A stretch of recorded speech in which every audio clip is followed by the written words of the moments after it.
Welcome to the Tanya Acker Show.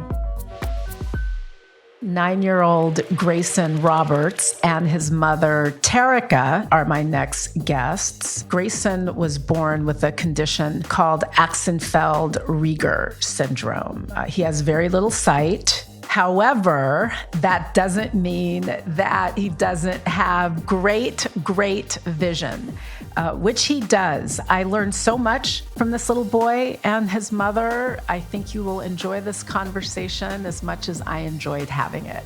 Here I am with Grayson and Terica Roberts. Hi, Grayson. Hi, Terica. Thank you for being here.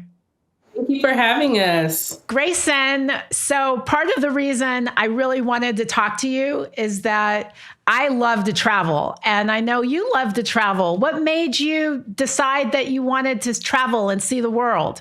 I like traveling and I like visiting new places. What's your favorite place to visit so far? New York. New York. I love New York too. Tell me what you love about it. I like that it has so many cool things. And it's so big. It's really big. So I think your story and what you've accomplished is so interesting because, first off, a lot of people might think that if you can't see, then you can't necessarily know all of the places that you want to go. But that's not true for you, is it, Grayson? You decided that you wanted to go around the world. Isn't that so?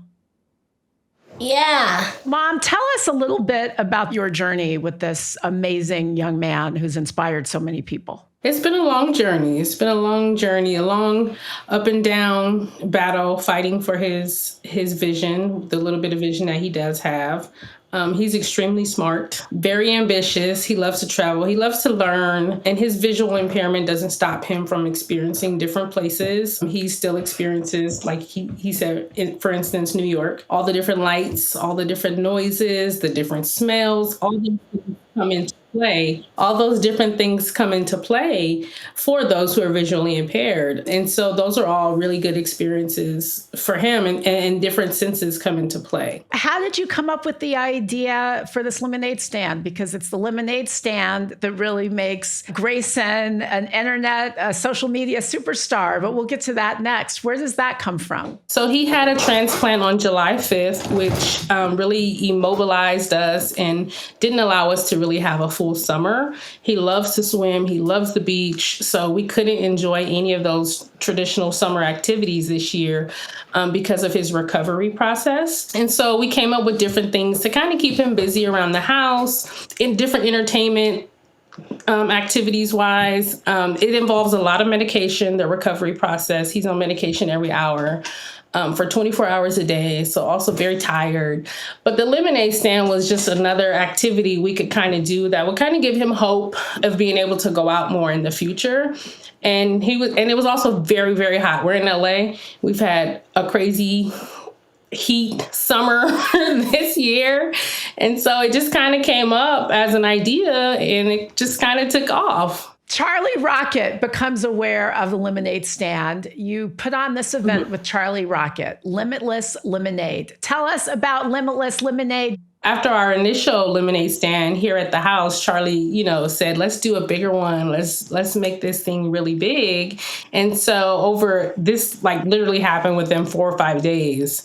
And over the course of those days, he worked with Grayson to kind of develop it a little bit further. That's where Grayson came up with the name Limitless Lemonade, as well as the logo, being a lemon that flies, which we wouldn't traditionally see, right? A lemon that flies. And it was also, he said, a helicopter because helicopters have ceilings. And for him, he doesn't want to put limitations on himself. So he wanted it to be ironic play on words where, people tell him that he can't do certain things, but that's not true. He feels like he's limitless, just like this helicopter.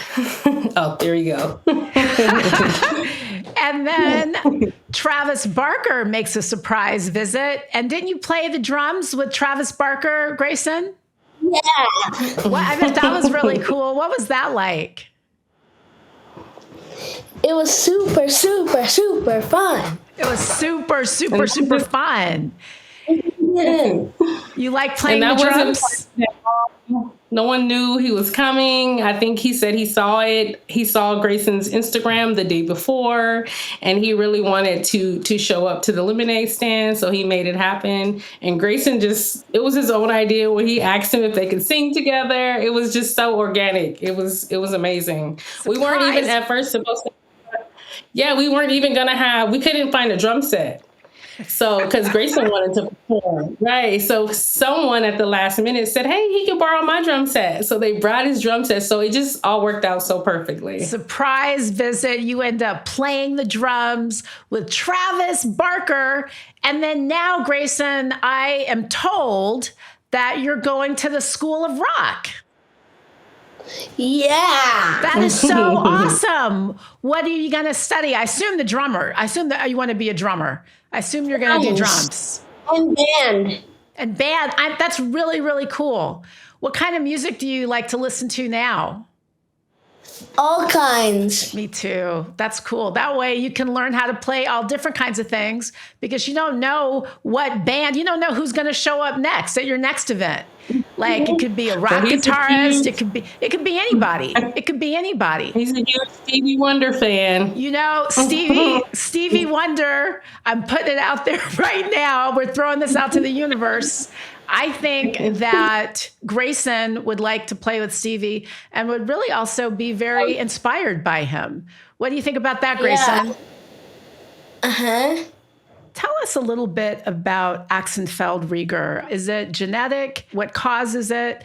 And what impact is it ultimately going to have on Grayson's vision? It is a genetic disorder where he has a chromosome that never fully developed, a chromosome that deals with the anterior part of the eye, which never fully develops and is also tied into glaucoma, which is what Grayson has. It's not something that runs in our family. It just kind of started with him. It has to start somewhere. And unfortunately for Grayson, it started with him. He has a 50% chance of passing that on. So his kids have a 50% chance of also being blind. For Grayson, he deals with a lot of different eye issues, including the glaucoma, no iris. So everything's always really, really bright for him. He doesn't have a lens in his right eye because he has cataracts as well. So his right lens was removed. So he's dealing with a lot of different things. He's also had 32 surgeries, which each surgery causes trauma to the eye. So it's a lot of delicate intricacies going on. So in the midst of all of that, he develops this dream about traveling. Where does that come from? I've always loved to travel. I've always wanted to travel, but it wasn't until I had Grayson, which made me look at life differently, look at, all the different things that we take for granted. And Grayson doesn't. Like, he has a huge personality. He loves life. He loves to learn. And, us who don't have these issues are always complaining about things, right? And so it just it's very humbling. It humbled me in different ways and made me enjoy the time that we do have. It made me live more for today. Grayson is, again, very smart. He loves history. He dives into things of his own and teaches us about all kinds of things. He taught us about the Eiffel Tower. He was obsessed with the Eiffel Tower since he was 2 years old. Whoa!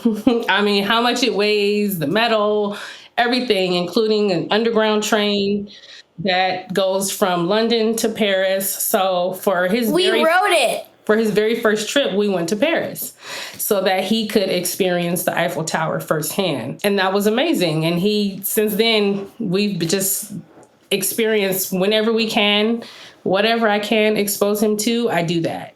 Grayson, I think that for a lot of people, your mom talked about how sometimes people take things for granted, and you never take things for granted. And it's a good reminder because, for instance, I like to travel, but sometimes people, even who like to travel, complain about it. Like, we complain about security lines and we complain about airport waits, but we should remember some of the really cool things about it. Tell me your favorite thing about traveling. I like every part. You like every part of traveling, all of it. Yeah. Grayson, give people some advice for how to stay hopeful and positive, Because sometimes, a lot of people are told by other people that maybe they can't do something, or maybe it's even, a negative voice inside their heads that tells them that they can't do something. What's your advice to people for staying hopeful? You're limitless and don't give up. Put your mind to it. Yeah, yeah, yeah. Right on. I am with that. I am all there for that. Terica, talk to us about where research currently stands with this disease. What's the ultimate prognosis?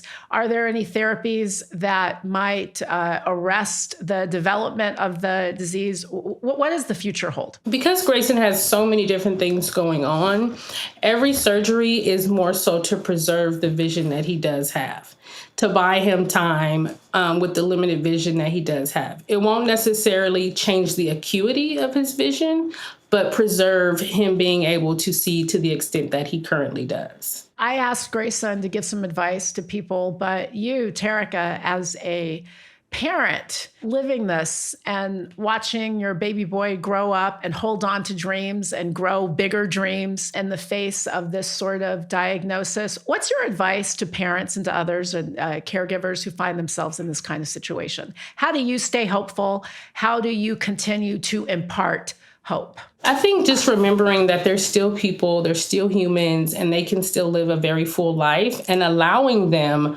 to still live a full life and not, discouraging them from that, not limiting them by any means, that there are, different ways to live. They can still, he rides a bike, he has chores, you still have to allow them to live a full life because it is possible. And what do you do for you to make sure that you are taking care of yourself?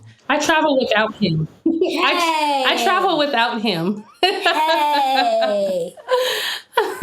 I definitely take me time. Grayson is the youngest. I have 3 boys, so he's the youngest. So I'm definitely a busy mom. But I definitely do also make sure that I take time for myself. Well, good for you. And I also have 2 parents who are very helpful, very helpful. You said your parents are very helpful. Mm-hmm, mm-hmm. All hail the grandparents. Thank you, grandparents everywhere. Yes. Grayson, you are a real hero and you inspire me and a lot of people. Those are my dogs. Even they're excited. They're like, "Ooh, Grayson's here." It's super exciting. Seriously, my friend, I'm so, so happy to meet you. And thank you for telling your great story. Terica, you are a hero to parents and caregivers everywhere. Thank you for staying hopeful and for reminding him to do the same. You're the best. Thank you for having us.